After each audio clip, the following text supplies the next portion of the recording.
up, everybody? I'm Sal and This is Reggie Steele.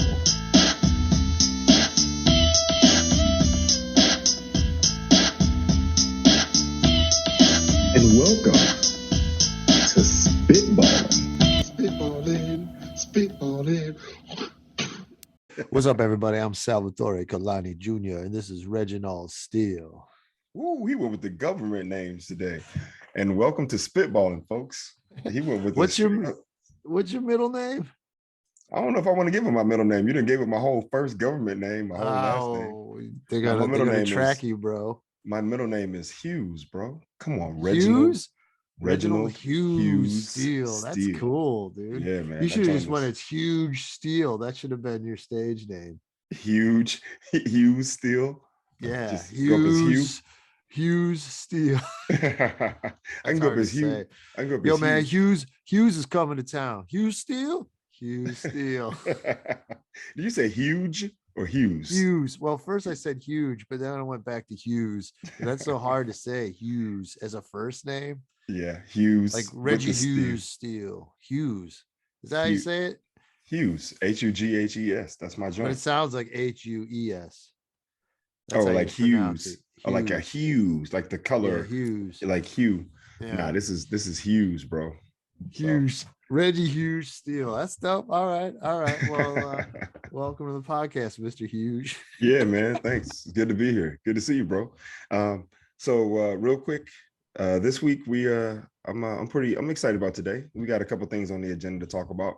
We're going to talk about Sal's recent visit to San Francisco, and I guess something in North Beach. We also have a misidentified black man, a young black man arrested in place of an old white guy, right? Like 20 years older. The only thing they had in common was similar names. And we're gonna do a quick recap of last week, and then we'll see what else comes up. So yeah, well, last weekend, let's get into it. I go, so we've been in this podcast like 40 episodes or whatever. And I go to work at the bar, and this Mexican guy, Aziz, he's a cook there all the time, cool guy. He's off his shift. He's just chilling at the bar with a couple of his other friends, the homies he calls them. And he's like, never listen to my podcast. You don't care. And then this week he comes in and goes, yo, man, I saw you had Crazy Legs on the podcast. And then his buddy was like, what? Yeah, Crazy Legs? He's like, yeah. He said, man, I'm subscribing right now. Yes, that's what I'm talking about. That's what I'm talking about. So yeah, man, that brought some heat, dog. It brought a little heat in the kitchen there. Yeah, you should have told him, hey man, his name is Sully. Sully McCullough. Yeah, I was like Sully McCullough, and I told him the Seinfeld story. And yeah, man, they were really excited about it. So cool. Well, hopefully they'll go listen. I mean, with Sully was great, man. I went back and I listened to the whole thing, and yeah, it was really awesome, man. I mean, the stories, right, and how his rise happened, right? The luck and the stars are being aligned so quick in the beginning. So quick. That Seinfeld story was crazy. Yeah. So, and and everything that he shared, right? I was just like, wow, this is really cool, man. And getting some insight into the whole writing process. You know what I mean? Like writing for shows. Rough. And I know how many, comics always talk about, man, if I just want to write for late night. Yo, man, you may want to sit down with somebody first because the demands are high. And it doesn't seem like, now the pay is phenomenal. Now the pay makes up for it. The pay makes up for it. Don't get it twisted. even like the bottom lowest level pay is dope. Is more than I can imagine for now. So yeah, it's pretty good. But every show's different too, though. Like our buddy Kevin Avery left John Oliver's show. He didn't enjoy that as much, and he went to Jim Jeffries' show. Right. But both of those are weekly shows, way different than an everyday show. And the Tonight Show was the pinnacle. And then Leno, his style.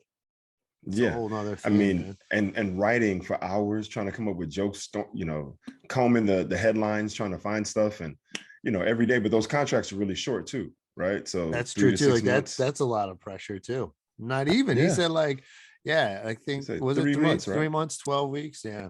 Yeah. So it's like you get 3 months to pump out as much goodness as you can in hopes of getting 3 more months. right? And that's Yeah. you're on the treadmill, bro. You're like on the wheel for the Yeah, rats or whatever it's it's called. a grind. So It's a it's a grind. grind, man. And yeah, But you say you only did that 1 year, and then but then the show was done, I guess. okay.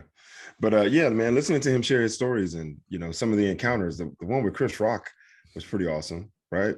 And I love how he said he's like at some point Chris Rock, I guess, decided he just wanted to be my friend, and so invited me out. I'm like, dude, how awesome is that? Chris Rock of all people, right? And then to have that encounter, and what he shared with him and how it affected him. It's like, yo, man, it's pretty cool. So yeah, man, big ups to Sully for coming The through. Gary Sandlin stuff was cool. Playing the basketball. Gary Sandlin stuff was great. Adam yeah. Sandler's Charles Oakley. That was funny.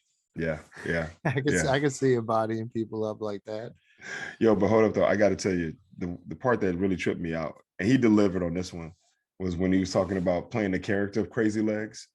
Oh yeah, from the movie, and he just went right into the voice. Yeah, I had to put that clip. Yeah, I got a dream. Yeah, everybody loves that. Everybody loved it, and he's dude.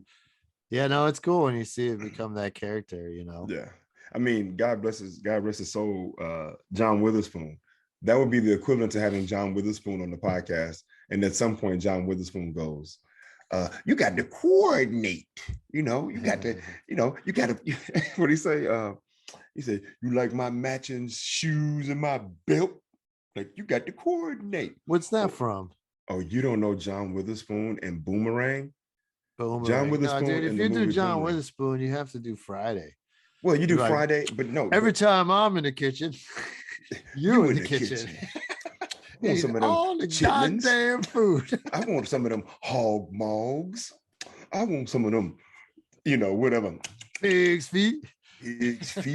But hold up though, you got to go way back though, because in Boomerang with Eddie Murphy and David Allen Greer and a young Halle Berry, yo man, there was one point where he was in the bathroom and Eddie Murphy comes out. He's talking to David Allen Greer, and he hears something. He goes, "Are your parents fucking in the bathroom?" Right? He's like, "Yeah, man, they do this everywhere they go." Right? And there's a classic line where John Witherspoon goes, because Eddie Murphy is in love with this woman, or he's having a hard time and the relationship is working out or whatever.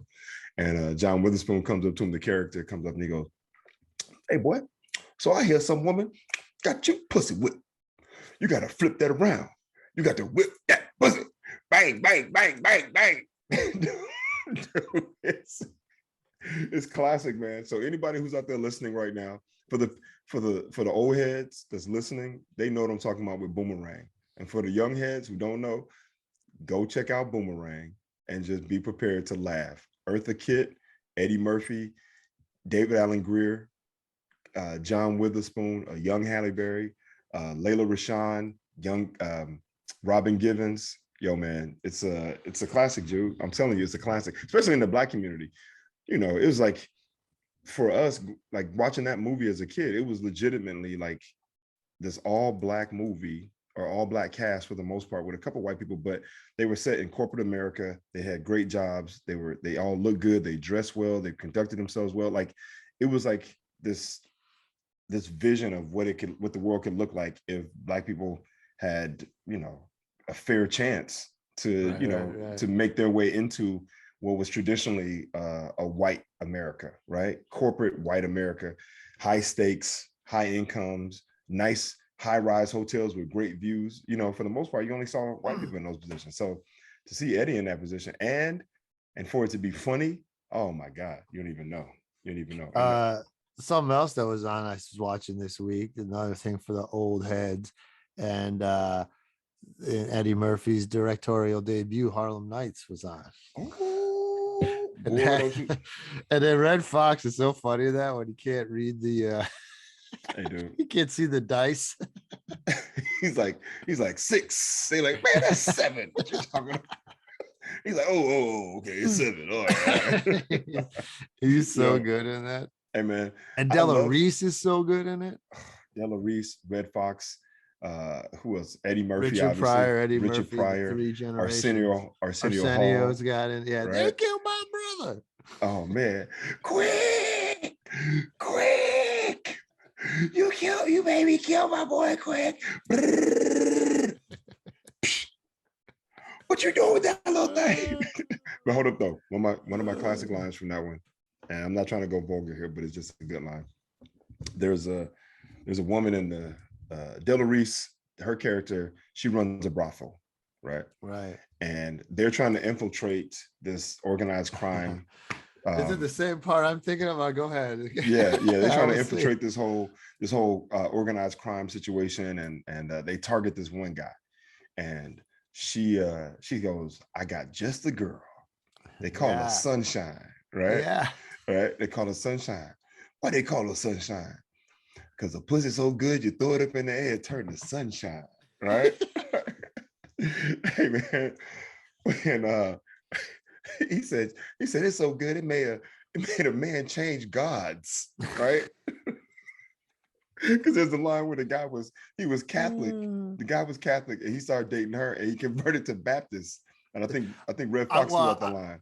I remember the part at the end. I love it when she leaves, and he gets up off the bed, and he's just like, and he calls his wife. He goes, "Yeah, Susan, put your mom on." yeah, Zach. I'm never coming home again. Yeah. Yo, man, that poor guy though, but then that there was all a hoax. She wasn't into him, the prostitute. No, not even. So he screwed his life up right there. Hey, but mission accomplished, man. She did what she supposed to do. They got in there. They got the money. But it was a great movie. It was great, but it was critically panned. Like all the critics, they just shit on it big time, man. They didn't give it a chance. But once again, a certain demographic of people really truly enjoyed that movie because it just, like you said, it had 3 generations of comedians. You're looking at I think it appreciated over time too, because at the time it was for Eddie's first directorial debut, but people were used to 48 Hours, probably Beverly Hills Cop and all that, right? And so that it is different than that, but it was. I think that movie was a homage to Red Fox, Richard Pryor, and all the people that can't. Della Reese, obviously, it was his way of kind of he gave a lot of. Yeah, he gave a lot of people their spots, and then so the whole story of Red Fox was Red Fox. He wanted a lot more money for it, and Eddie was like, "Come on, man." And he's like, "No, you gotta pay me this amount if you want me to do it." And Eddie's like, "All right, pay Red his money, right?" So they had to pay Red all his money, and then that's the money that Red didn't report taxes on, and then he got all his shit taken by the IRS, and then when he died and he was broke and they couldn't even afford the funeral, and Eddie paid for his funeral and everything. Okay. I thought that Eddie took care of it, paid the bill for the taxes. I thought that was the thing too. Maybe, but they took his shit, they took his shit, and it was really sad, man. Eddie held. Yeah, it was really sad. I mean, I still remember him outside. He goes, "They're taking all my shit." And I was like, "Damn, dude!" And I grew up on Sanford and Son. I love that shit, man. Red Fox, because it was just, it was me and my dad for a while. So I love watching the show with this guy and his ball busted dad. I was like, "I hear you, Lamont. It's tough out there." Yeah. I love that you related to it. It was great. I love Sanford and Son. It was so good, man. It's around picking up garbage. It's really sad though to see a guy who was so talented in so many ways and had a successful show, obviously that spanned however many years, and was able to maintain a career comedically on stage in Vegas and on tour, and then to have a TV show, and then at some point get to this point late in his life where maybe the roles aren't coming as often. And he's standing out. I remember him standing outside in front of his house on the news, because it was Entertainment Weekly, some tabloid type joint. Yeah. They got this man in front of his house with movers in the background, moving his things out of this house. Yeah. Because of tax problems. And I'm just like, what the hell? Like no respect, bro. It's like, yo, whatever you did, it's fine. But what have you done for me lately? It's that Janet Jackson song, right? What have you done for me lately? I got to stop because then we got to pay for all shoulders, dude. But that's how you can see. But my legs down low going like this. Do you know who Red Fox is good for? He was friends with coming up.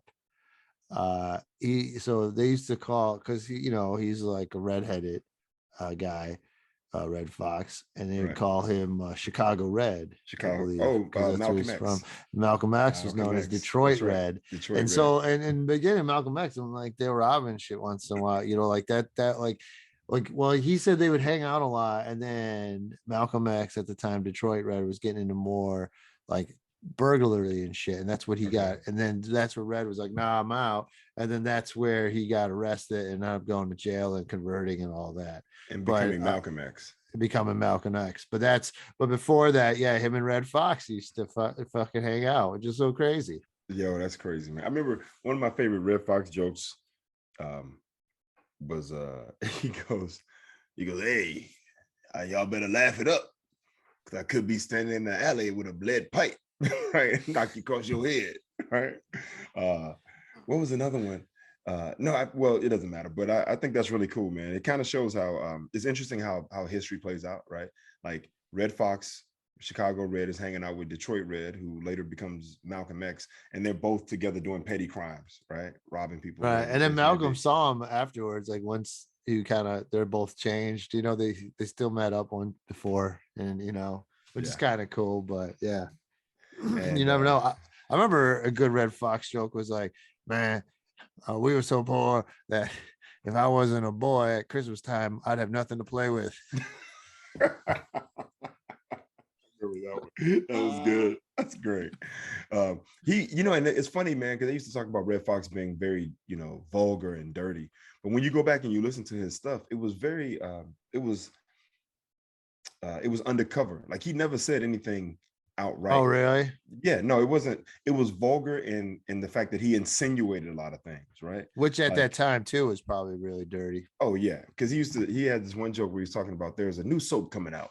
There's a new soap out there called Fug, F-U-G-G, Fug. So ladies, when your husband come home from work and he's dirty from a long day of working in a construction site, give him the soap and tell him to go in there and fug himself, right? So he would say stuff like that. Like those were the kind of jokes, but it was. I remember another one was like, one thing you gotta remember: wash your ass. Yeah. What? You're like, where's the joke in there? It's just gross. That's just a direct statement, right? But Sanford and Son, that's where the joke writing. That's some funny ass shit, man. Hey, dude, I saw a clip on Instagram that I never saw the episode. It's the one where he's in the courtroom and he gets stopped. He gets a speeding ticket, right? And the police officer is there, the judge is there, and in the courtroom is all these black people sitting behind him. And Fred gets up and he goes, hey, you stop any white people for speeding? And he goes, yeah. He goes, I can't tell. Look at this. It's enough niggas in here to make a Tarzan movie.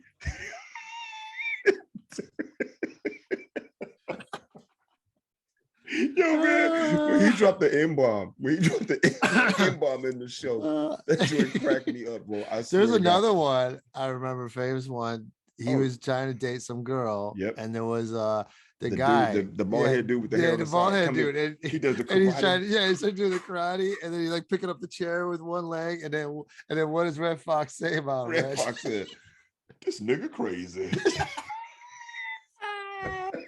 That shit was so funny, dude. And the best part about that scene is Fred ad-libbed that line, right? No one was expecting it, and you're standing there, and the dude is like, he's like, the guy's like, I will fight for her honor.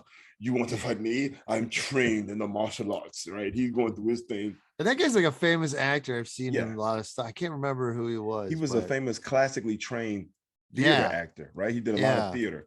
And so he does this thing, he's like, fight me for her honor, fight me for her. And Fred just standing there with Lamont standing there, and he dropped that line. He's like, this nigga crazy, right? And the best part is you see your boy standing there in his little pose, and he's like this. He's like, oh, really? He's oh my goodness, he's cracking funny. up. And then you see Lamont standing next to him, and Lamont standing there like everyone is holding back laughter in that moment, because it wasn't a scripted line, right? Like that I don't think that word was in the script for him to say. And when he dropped it, oh yeah, totally. I remember this big dude one time ripped his door down. He called Godzilla or something. It was so funny, dude.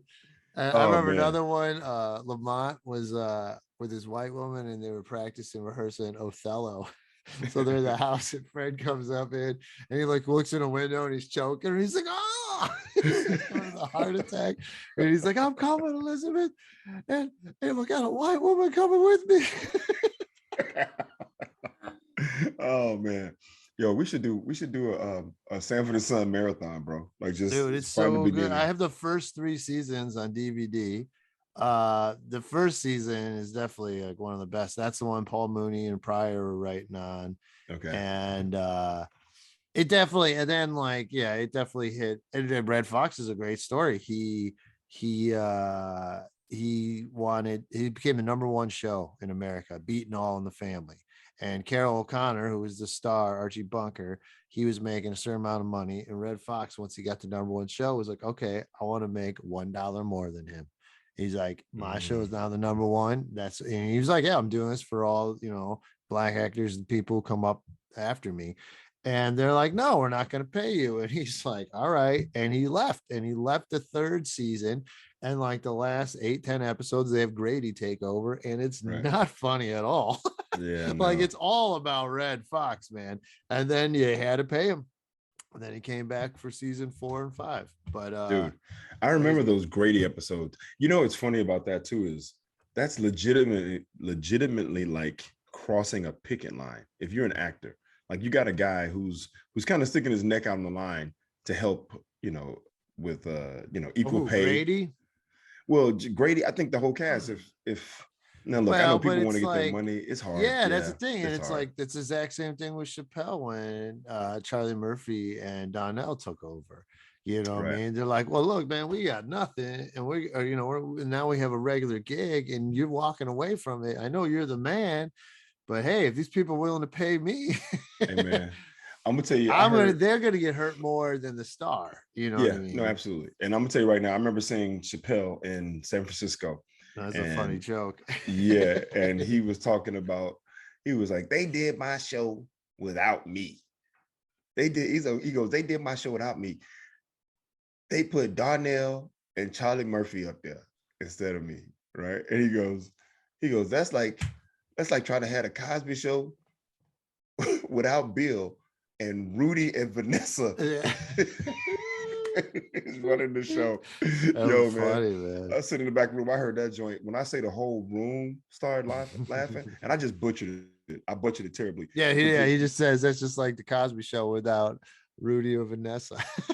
Vanessa and Rudy. No, he says the Cosby Show with just Rudy and Vanessa. Right? Yeah, with just Rudy and Vanessa. But either way it goes, the shit was funny as hell, right? Yeah, you can't. But they all made up, and Donnell absolutely still doing shows with him now, and same thing. Red came back and it all worked out. Though, I don't know if Red and what's his name, Demont. What's the guy who plays Lamont? Desmond Wilson. Oh, Desmond Wilson, yeah. Yeah, I don't know if they really got along much after that though. Well, Desmond went he went super religious. He did a Chris Tucker. Oh, like he did the show and then he went super religious, man. He went head first into the church, and so it was about language and damn church. That's why the Friday sequels suck. And Chris Tucker complained that he didn't get paid from the first one. But this is the problem, and I think John Witherspoon talks about this on Vlad TV about what happened with Friday. Now, going into Friday, obviously it's a very low budget film, right? Wait, who talked about John Witherspoon? Yeah, John Witherspoon. But he didn't direct it. No, but he was an actor. He was the Pops. John Witherspoon. I'm thinking John Singleton for some reason. No, John Witherspoon. Yeah. Okay, right. He's played Pops in it. He talks about it on Vlad TV where he talks about, no, he's like, no one got paid, right, for that movie, because when they made it, they didn't know that the movie was going to be a success, a cult classic. Right. They didn't know it was going to be that. But when it first came out, they were paying industry standard, right? Like for the budget and for what was allowable at that time, that's what they got paid. So it's two-pronged, right? It's like, okay, it's a low budget film and they're paying industry standard. If the movie flops, then people go, all right, well, I got paid, right? Like I did the thing, whatever. But because it turned into Friday and it was this huge commercial success and it made so much money and everyone loved it, it made tons of money on the back end, but no one had any residuals. Like no one got any real payment because that Right. just wasn't the way it was set up. So it kind of sucks that Chris But Tucker that's what was the like, sequel's for, though. That's where you make the money.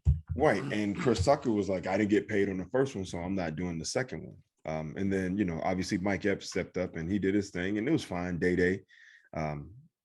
But you know, I don't know It's if it would have also been that much like better it's with Chris the Tucker though. sequels are way more like cartoony. Like Debo was scary in the first one, and then in the second one, it's goddamn, you know, like Looney Tunes. Yeah, in the back of a dog catching truck with Yeah, it's sticky just fingers from Onyx, and yeah, it's you not know, good. hey man, And it's then always there was a third one I've never even seen. it's Friday, and then it's next Friday, and then it's Friday after next, right? Right. And Friday after next, that's where they introduced Cat Williams, right? Yeah.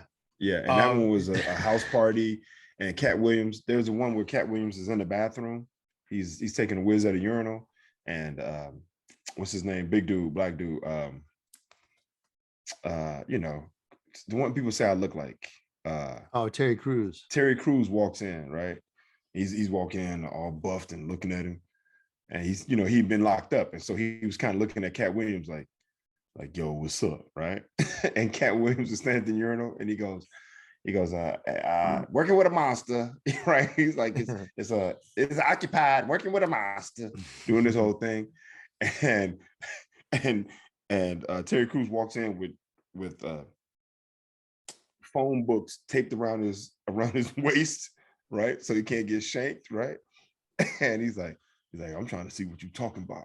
And Cat Williams like, oh Lord, this man that lost his mind. Like it was an introduction to Cat Williams and his high-pitched voice and whatever else. Yeah, but, yeah. I mean, it wasn't awful. They were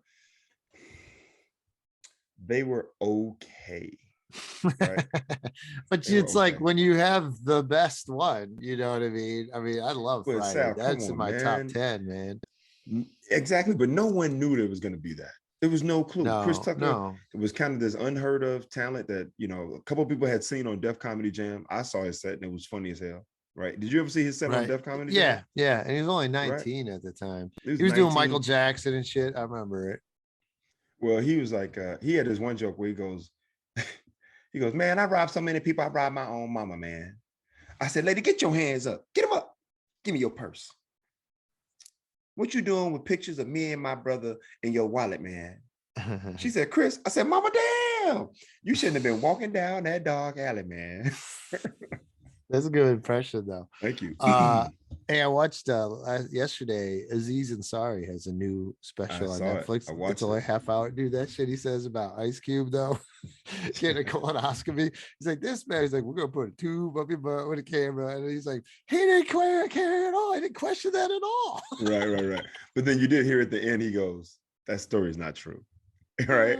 He's like, I don't know. Well, he said I think he said he wanted. It could have been. I don't know. No, he said it's not true. He said I made that up. It's not true. Now, look, you bring up Aziz. Personally, I'm not a huge fan of Aziz. But I watched that special and I actually enjoyed it. I really appreciated it. Right. Yeah, he's good. He's settled. I feel like he's settled in because early his thing was just like, oh no. Right. I saw my nephew came and he's like, you know, Kanye West, you know, Jay-Z. Like it was all name dropping and whatever else. Right. But now it's like since he's lived a little bit, he's been through some stuff. He's actually has something to say. Yeah. And so you ever see a show, Master of None, on Netflix? I've tried to watch it. I'm just not into it, bro. Yeah, I know first people season, love that show. I love that first season. It was pretty funny. People love that show. I'm like, okay. I'm just not, you know, it just don't do nothing for me. I tried to watch it, right? And I go, I'm not watching this shit. So I bailed. Hey man, you like what you like or you don't like, you know what I mean? So, but yeah, I thought it was good. So I went to SF, saw Reggie a couple times. Thanks for coming out, Reg. Absolutely. What I was going to say about North Beach is like I was walking. Well, one thing was cool. My niece came. My niece was up in town for work. She happened to just be she had a travel nursing job she was able to pick up in the Bay for like 3 weeks to a month. Oh, So she's she making did that bread. to make the extra money. Yeah, dude, Yeah. she's making more money out in the Bay 1 month than she'd make like half a year back in Cleveland. Oh, Right? absolutely. Absolutely. So yeah, she's so it was cool seeing her there, and I haven't seen her since my brother's funeral. So I was this gonna is say, this his is your first. brother's daughter? Yeah, man, my Okay. brother's daughter. So then she came in, and it was cool, man. She's she it was cool to see how she's grown, and a lot of us are like, on the same page of stuff. And but we were walking up and down North Beach, bro. So much of North Beach is closed, man. They Mm. shut it down. My favorite Italian restaurant, Franchino's, is closed. Stinking Rose is closed. I never liked that anyway. Too much goddamn garlic. But everything's closed in That's North Beach, impossible. man. You can never have too much garlic. Bro, Ever. you could have too much garlic. Did I tell you I my love garlic. Monad, our old, who's on here, our CEO of what is that? What's this? Artisana. Artisana. Artisana. There you go. Yeah. Good looking out, Reg. Yeah, He hold up. Just for the record, he was supposed to send me some product. well, you gotta hit him up, dude. The almond butter king is busy, bro. All right, So I'll shoot him a text. he so anyway, this dude, his family was in town, and we all decided to go to Stinking Rose. And his family was staying in our apartment. We had a 3-bedroom apartment, so there was and then another friend, he was there. So we had about like 6 of us, 7 of us. We all go to Stinking Rose, bro. You get the garlic appetizer. They got garlic martinis. You get all that, right? We drank all that, ate all that. Dude, the next morning, the goddamn apartment smelled so horrible, bro. No, see, that's the thing about garlic. Garlic will seep through your skin, bro. Like for real, man, it's you disgusting. can just, yeah. If someone's eating a lot of garlic, you can just tell because it just comes out of their pores, right? Dude, I felt like I woke up inside an asshole. It was disgusting. That's disgusting to put that out there. All right, so you're walking through North Beach with your niece, and you guys realize you have similar views and things. Yeah, dude. Like with the family back home and they're not. Man, it's sad, man. The pandemic, it took a lot of stuff, man. It trimmed the fat for sure, right? It's like, yeah, man, yeah. And then people giving her crap like she wanted to take a baby. They wanted to see her new baby, to take it to Christmas, and she's like, well, you guys aren't vaccinated. I don't want to put the baby can't be vaccinated, right? I'm not going to put the baby. They get all mad. Turns out the people who went to the Christmas party, half of them got COVID, then they gave their parents COVID. It's just like, and then don't make her feel bad. You know what I mean? It's her friggin', it's her choice, it's her health. I mean, you accept kid. That, right? It's just it's her kid. It was cool to see how just how and she grew up tough, you know what I mean? She was the firstborn. She had to take care of her 2 sisters and stuff, and so it was good to see how far she's come. So I went to House of Nanking, dude, got some Chinese food. Oh yes, sir. And she rose the price a little, right? But I go to pay. She's like, "Oh, I could get up my dude." And I'm like, "Your dad would be kicking my ass from heaven if I did that." Did you pay? And then all the times he bought me food. Yeah, and then you say, "But you can take care of the tip if you want to." Yeah, that's true. Then she told me about her nursing money. I was like, "Oh goddamn, shit! We should have went and got lobster." The only time I've been to the House of Nanking was with you. Oh yeah, that's right. We went. Yeah, it's good, man. You like it? It's good. Yeah, it was great. And I like the place next door, which with I guess the brother, the brother of the chef at the House of Nanking has the restaurant right next door, which is like, oh, I didn't know that. Yeah, that little spot next door, the little dive. So it's basically no one's ever in there. But dude, I'm telling you right now, and I hate to say this. No, I don't hate to say it. It's the exact same food, bro. I swear I didn't even realize that. It's the exact same food. So if they do use a sauce, it's very similar. Dude, they do have a similar sauce. Hey man, the kitchens are connected in the back. That's funny, man. It's like funny. This plate goes to the right to the House of Nanking. This plate costs $27.99. This plate goes to the left to the overflow. This one costs $14.99. The exact same food, bro. You pay for the name, the House of Nanking. Another thing I noticed, and on a Friday when I walk around, it was dead, bro. It was dead as a doornail in the city, man.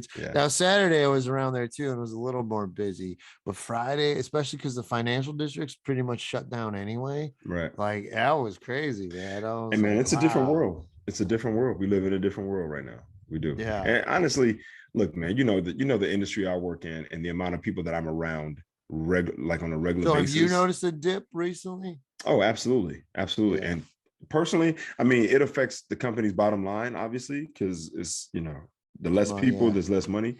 But personally, I'm fine without Right. with not being around a bunch of people. I don't need to, Right. like, No, I've never been one to, like, I don't need to be around a bunch of people to have a good time. Like, should I have a good time by myself? Right. So yeah, me too, right? You know what I mean? Yeah, exactly. So but I feel bad for the businesses and for the people who've lost their jobs, right? I did go to another restaurant out in that area. You ever been to Mama's? Right there in the corner near the church near Washington Square, St. Peter and Paul Church. No, Joe I've never been to DiMaggio's Mama's. first wedding. I never been either. My girl always talks about how good it is, but every time we go by, the line was fucking huge, and the place Right. has like 6 tables. Well, now the line wasn't as bad. There was still a line, but you don't even they only have a few tables inside, but then they had the outside seating. San Francisco is pretty good at that outside seating now. They have it all set up. So it wasn't even that bad. And bro, I never get anything. I'm gonna get the prosciutto eggs Benedict, right? Right. And she got like these banana pancake waffles. Bro, it was so good. You could have the waffle with no syrup. That's how fluffy and awesome it was. And then they give you this berry jelly, and they're like, yo, I mean, we got the syrup. Don't worry, the syrup's still there. You get your syrup bites. But then they gave a jelly. Bro, the jelly was so good. I would just put that on the pancakes and eat it. And then I was like, what's in this berry? They're like, it's a mix of berries. We can't give you the rest. Can't tell you what. Not allowed to say. And dude, it's amazing. It was We got to work so on your good. palate. We got to work on your palate, because if you had a really refined palate, you could taste it and go, okay, blackberries. Look, I'm pushing boysenberries in there, blackberry, maybe raspberry, but there's a lot of berries out there, dude. You know the right combo. There's definitely. I was like boysen, she didn't budge. They want to say, the Benedict was. I would have gotten a crab Benedict maybe, but it was like $35. I'm like, okay, yeah, and you know what? A notch, San Francisco. Well, and plus, whenever you get crab and like when you get crab or shrimp and those type of meals, like if I feel like everything else kind of drowns out the flavor or the taste. The crab, right. It's such a subtle taste. It's a very subtle taste anyway.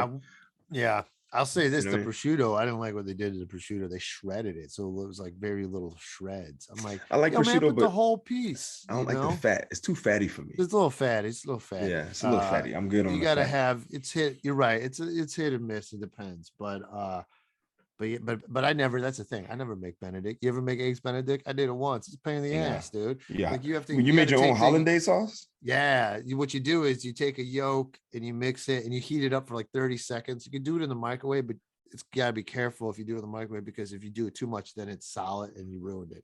So you have to do it really, and it's a pain. That's why I was like, if I'm going out, I'll have someone else do it for me. Wow, look at Sal, Chef Sal. Remember at the beginning when we first started this, you had your pasta. We're gonna do a cooking segment. We never did, huh? A cooking segment with Sal. Like, yeah, there's no way I'm trying to make my own hollandaise sauce at home, bro. It's just it's not gonna happen. And the fact that you said pancakes, they were so good that they didn't need syrup, I'm kind of blown away. Like, I can't even, like, that doesn't even register in my mind, because personally, I love syrup. I love syrup and pancakes so much that, like, if you ever see me eat pancakes, you really go, oh, Reg, I see you like a little pancake with your syrup. Right? Right. But I'm gonna tell you, like, I did that a couple bites just to try it. Right. But the jam, like I've used more jam on it than the syrup, bro. Really? All right. It was. All right. You gotta go, man. And now's the time because it's not as busy. You go during a weekday. Take your lady, go there in a weekday during the day, have the day off. It's pretty good, man. It was, and they're notorious. I mean, that's the thing. They're famous. They've been there forever. It's like one of those places where, like, we're so popular, we don't need to grow. We'll just make you wait in line, and people do. People will. That's how good it is. But like you said, they've taken up all the seating is outside now, so they end up taking up all the parking spots. Right, parking. Right. But there's less people in the city so now. There's more parking. You can notice, I mean, parking wasn't the best, but parking sucks down here. You know what I mean? Right. And like it wasn't so bad up there because this is Mamas. It's Mama's, dude, right on the corner, right there in Washington Square, man. You know Okay. Washington Square. Yeah, I know Washington Square. I know Washington Square. I know the church is over here. Yeah, right? so The it's square it's here. it's It's it's over on here, right? this. It's away from Broadway or Columbus. It's the other Yeah, side. it's opposite corner of. Yeah, Yeah, I it's know right on exactly that where it is, corner. right? Yeah, I know exactly where it is. Always a lot Okay. there, All but right. it's good. And then driving back, dude. I was driving back Kettleman City. Not a big fan. It's halfway Yeah, yeah, point. yeah. I remember But seeing dude, that off the freeway. I never realized there's a place called Bravo Land. It Yeah, I've looks seen like a that. bunch. I've never been in there with the Bravo Land. It's awesome. It's just a bunch of little storefronts, and you start on one end, you start walking, and they got all like the candies, the mixed nuts, the all kinds of good travel stuff. Like you could get dried road fruits, food. all the dried fruit you want, all the jerky, all the olives, all the sauce. I went and got a wing sauce. I'll make me some cauliflower wings tonight with this new wing sauce I got. But then they have a restaurant at the end, and you order fucking sandwich. I got me a brisket sandwich. It was the perfect thing on the road. You're like, all right, Bravo Land, you're coming up.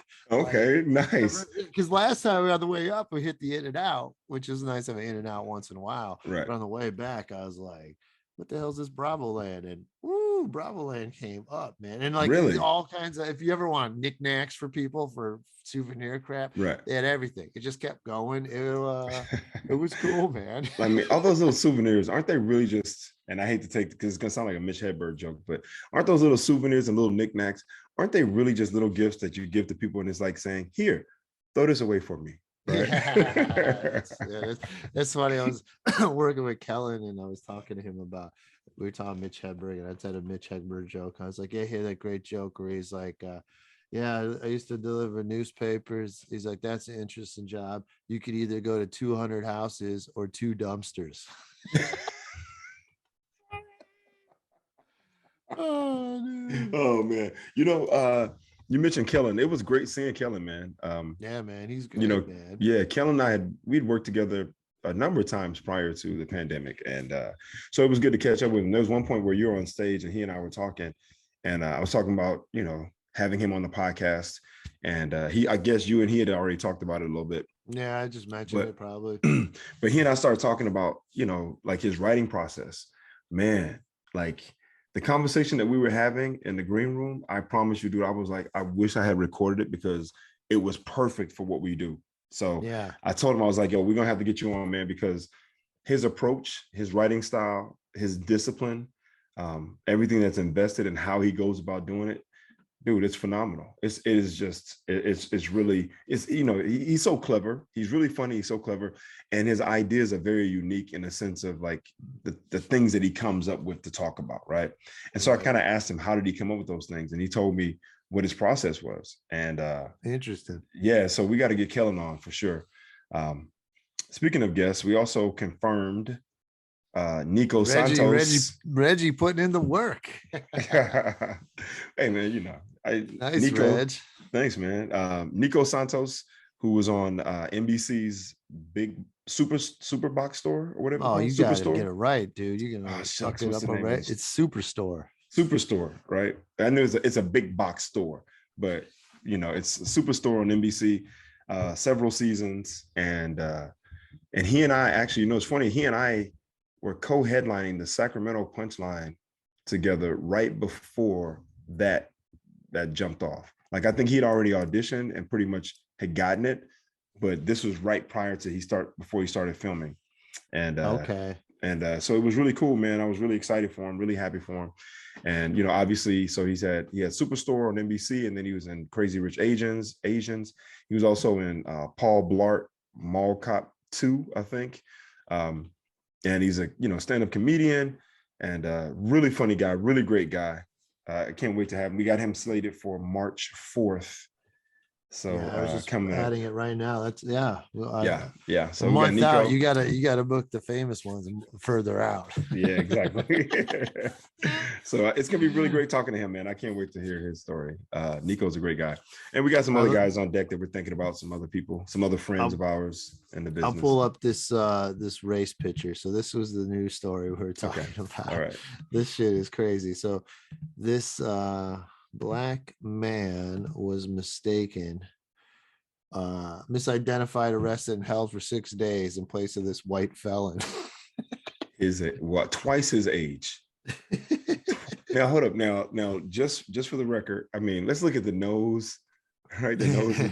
I mean, come on, man. Like, this is crazy. I think this is just proof. This is just proof that police officers just want to arrest black people every chance they get. So what happened? So the guy on my left. So the younger black kid is Shane Lee Brown, and the white guy is Shane Brown. All right. And so what happened to Shane Lee Brown, the young guy, he was getting off work. This was last year, early 2020. That's weird. But because the suit, it's in court now. 2020. So it's in court and stuff now. That's why it's hitting the news. But anyway, he's just finished his job in Nevada, and he got pulled over because he had an expired tag. All right.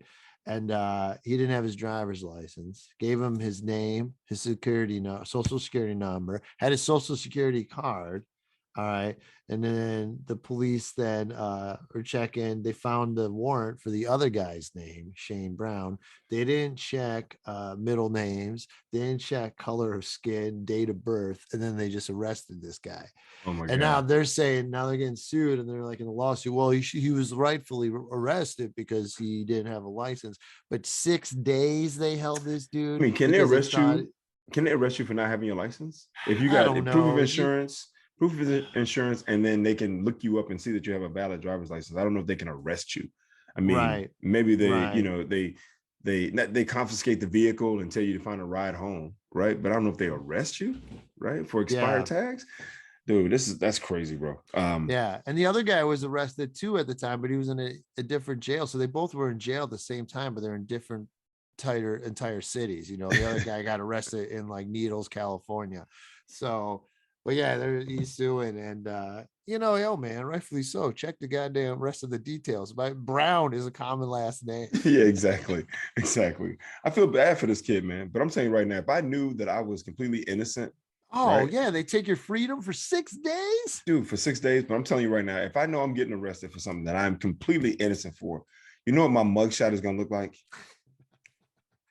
Are you gonna smile? I'm gonna, they don't let you smile. If I've never been arrested. Well, they do. You could smile. I remember George W. Bush, when a lot of his guys first getting busted and arrested, they smiled. And they wouldn't put the numbers down there. So when it shows up, you don't know if it's a mugshot or just a headshot. Right. I mean, I think I would probably take my picture like this. I mean, I'd be like, are you kidding me? And like, you remember Shrek, when Shrek and Donkey hit that thing for the whole time, and they're like, it's the place, and then take the picture afterwards. Oh. Dude, I would be cheesing, bro. They'd be like, yo, this is the best mugshot ever. This looks like a headshot. I'm like, yo, that shot is gonna get me some work, bro. Yo, that sucks, man. I feel bad for that young dude. But hey, he should be compensated. I don't know how much he should get, but he needs to get 500 grand. 500,000? I don't know if it's worth 500,000, dog. Really? Yo, 6 days? 6 days is man, that is fucked up. So you all couldn't have just checked another detail. I know, but 100, basically a little less than 100,000 a day, right? Like 100,000 a day. Yeah, I'll take it. He wasn't gonna make that in a year, though. Get all these people. Come on, take whatever you can get. Yeah, I guess so. I guess so. Game the system everywhere you can. It's funny about gaming the system. I was talking to a young dude recently, and young people's mentality right now, dude, is so whack, bro.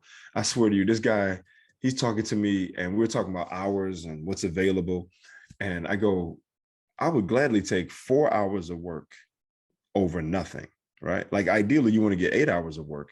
And he's like, nah, I'm not coming in for 4 hours. I go, wait, what do you mean? He's like, the time that it takes for me to get up, get dressed, travel, gas, bark, walk, ride, whatever. It's not worth it for me to come in for 4 hours. I go, okay, so what does it cost you? He's like, I don't know. We'll say it costs $20 for me to get in. I go, all right, but if you're making over $20 an hour, right? Then even if you invest $20, you're still going to get $80 back. Right. I mean, yeah, $60 back. I'm sorry, my math is off. You're going to get $60 back for 4 hours. You only invested 20, you get 60 back. So he's like, no, because you get your 20 back. So it's only 40. I go, okay, so what is 40? You get your money back. You get something. But he's like, either give me all 8 hours or don't give me anything. I go, these young people, I go, you know what I said to him? I don't disagree with him. See, this is my problem. My problem is this. I said to him, just like I'm gonna say to you, you ain't never been hungry, dog. Because what that says to me is, hey man, I got a half a cheeseburger for you. Nah, man, I'm hungry. I want the whole cheeseburger. Hold up, I want the whole cheeseburger. Look, man, you can either get half of this cheeseburger. You hungry? You get half a cheeseburger now, or you get no cheeseburger. I don't want no cheeseburger. Okay, so now you got no cheeseburger and you're still hungry. No, if I could get a cheeseburger another way, then okay. You know that's what I mean? not like, what we talking about. That's not what we talking about. Forget you had me come all the way out there. I got other ways to get my cheeseburger. Hey man, all I'm saying is, see, that's funny. That's all I'm saying is, you can have half a cheeseburger. You hungry? You can have half a cheeseburger or no cheeseburger. You know, you got to take the half, bro. If you ain't never been hungry, you ain't never been hungry, dude. I've been hungry. I've been hungry. You remind me of Terry Crews right now in Chris Rock's show, because he's always talking about the money. That's 17 cents you could make. Hey, dude, always trying to give the life lessons. Hey man, I'm a guy. I pick up pennies, bro. I pick up pennies, nickels, dimes. You picking quarters. Up pennies in COVID? I pick up, man. I wash my hand. It ain't like I'm picking them up and rubbing them in my. I saw a quarter the other day. I just kicked that shit around the sidewalk. You know what's funny about that? That's the universe bringing money into your life, and you're like, I don't need that. Yeah, it's money, bro. That, dude. If you got 75 cents, you pick up a quarter. You give me all of it, or you don't give me any. I'll get my cheeseburgers another way. Okay, and you know what? And I will say, never said by anyone who had any real wealth in life, give me all of it or give me nothing. Only said by the poorest people, right? It's always the poor people who don't. I ain't picking up no pennies. Well, it's rich. You can hurt your back picking up that penny, bro. Money is money, bro. You know, it's funny, man, because I get teased. I get teased at work sometimes by these guys, and they're like, "Man, this dude pick up pennies, nickels, dimes." You're like Terry Crews, man, and fucking everybody. And no diss, Chris. Yo, but no diss to anybody. Financially, my joint is way more secure and stable because money comes to me. Like, I appreciate any money that comes to me in any form, anyway. I'm not, not dirty. You're money. Like Scrooge McDuck, dude. Just picking up money off. Look at this gold coin I found off the ground. Yeah, it's money, dude. I will take it. Now, look, I don't take dirty money. Like, not all money is good money, right?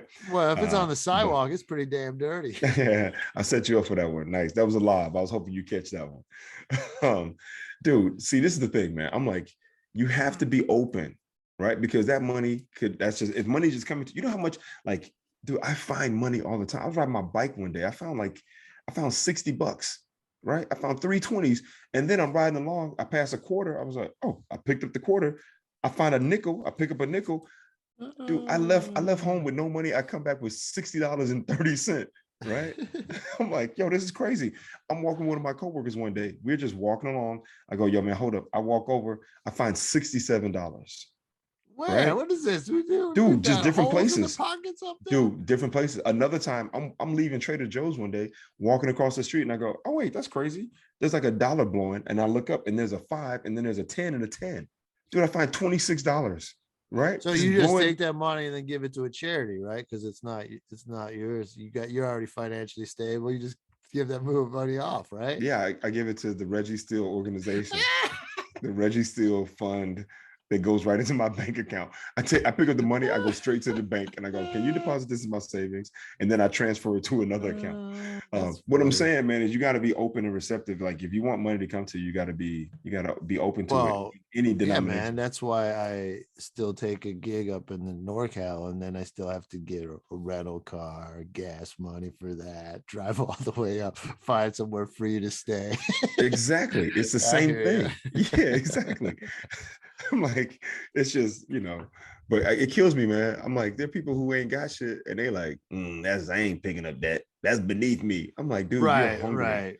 Right. Like, I mean, shit, man. I used to cater tables, and like, I remember one of the most humbling days, like the third or fourth gig I did, was I had to do a prom. And I was just like, and you got this little thing burrowing inside you. Like, first off, I didn't even go to my prom, and these little snobby kids getting a catered prom. Like, these people got money. If you're getting Right. a fucking 20 caterers are there serving you this steak and shit, and I'm just like, go ahead, say something, kid. I won't. Oh, I do it.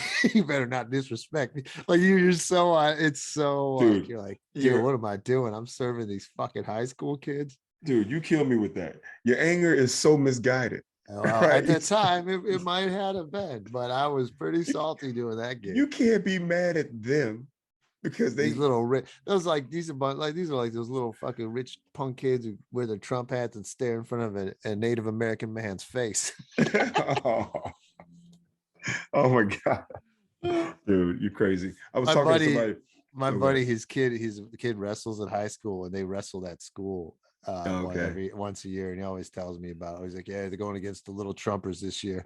And I was like, he's like, oh, they're really like that. He's like, that's old school, that whole neighborhood, that whole area. He's like, yeah, that's Trump country. I was like, Okay, well, if it's Trump country, then damn them. But it's funny, man, because I realized that sometimes people's anger is misdirected, and I've been victim of this or been guilty of this in a number of times. Like, for example, I was talking to a guy yesterday, right? Like, I'm redoing the house in Birmingham, talking to the contractor, and just trying to figure out exactly how much longer we got and what we're looking at and blah blah blah. But in the process of talking about it, he and I have some very similar paths. We ended up going to the same elementary school, the same middle school, and same high school. But he's like 2 or 3 years older than me, right? We ended up playing for the same coach in high school, and I was telling him that after I played in high school, obviously I went on to college and played, and he goes, man, after my experience of playing with Scoggins, he was like, man, I was like, man, forget basketball. He's like, I ain't played, but I was like, man, I hated basketball after that. And I said, man, that's really unfortunate because your anger was misdirected.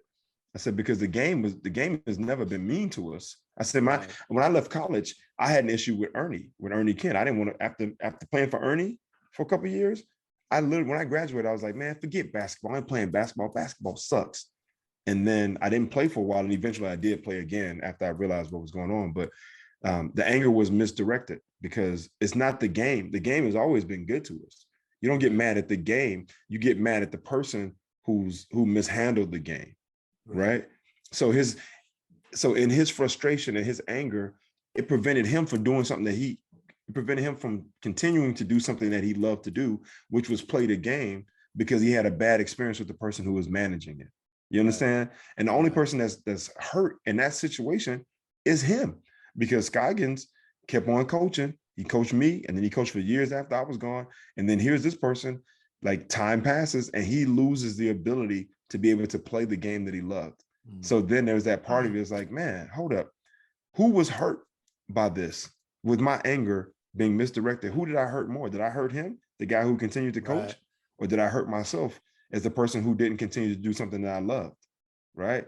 So when I start, just in the process of hearing how anger sometimes, and we all do it in some ways, where it's just misdirected anger, right? Like and even being angry, it's like, whatever, it's just, I ain't trying to do all that, bro. So.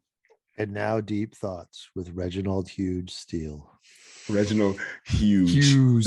Huge. You said Reginald. Deep Thoughts with Reginald Huge Steele. You got to say that beforehand. You got to say that before I go into I know. Well, so, all right. So just to sum it up, folks out there. All right, here we go. Yeah. Now Deep Thoughts with Reginald Hughes Steele.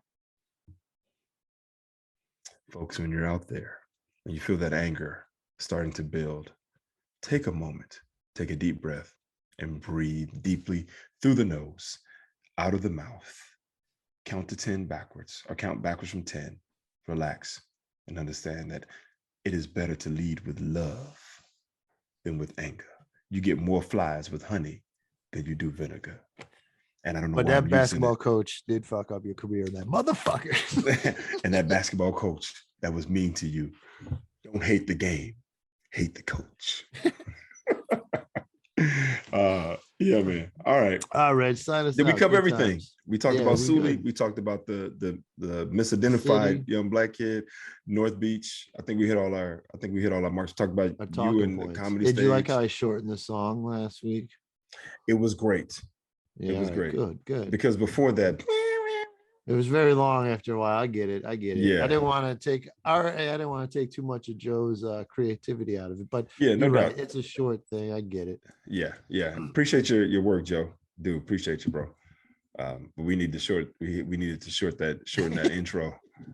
Even me, I was sitting there like, Well, y'all can skip ahead. All right. Yeah. All right, man. So are you gonna say your classic line? Your classic line? Oh, so there it is, Reg. Well, usually it's after an interview. Yeah, that's true. You know? That's true. Okay, so I'm about to go into our outro, folks. So just be prepared for Sal to interrupt me. Oh, I like that. The shrouded. This is the Jedi Sal, right? I had like my white hoodie, my Basquiat. Oh my God! Are you talking about your clan shit, Sal? You talking about clan shit? No, you dickhead. Your white hoodie. And I had my white mask. I looked like Storm Shadow, man. I felt cool as fuck. Yeah. Storm Shadow. Storm Shadow ain't in the clan. No, he is not in the clan. I would not be here right now if you were in the clan. That's but I got all the white, you got all the black looking like Snake Eyes over there. Ooh, I like that. Snake Eyes was my dude. Yeah. Did you see that movie? And Storm Shadow were the best battles. Absolutely. His own movie, I have not. I saw the other two GI Joes. Okay, I saw the other two too, but I gotta see the Snake Eyes. I forgot that's already out. They did that. Yeah, it's been out. It's been out. All right. See, so you interrupted the outro this time. I did. I was trying to, just want to mix it up. So, all right. So, hey, folks, just want to say thank you for listening. We do this every week. We love it. We hope you do too. If you enjoy listening to Sal and I on Spitballin, please subscribe and share with your friends and leave a comment. If there's any suggestions or ideas or anything you want us to talk about, then please feel free to DM us on our Spitballin IG account. I'll have to go through our comments sometime on YouTube. We get someone was really happy with the Sully one, and then some people always shitting on that we don't have enough viewers. Oh, okay. Well, they should share it with their friends and get more viewers then. There you go. I mean, we're on 3 different platforms. We're on Apple Podcasts, Spotify, and YouTube. So don't be a dick, right?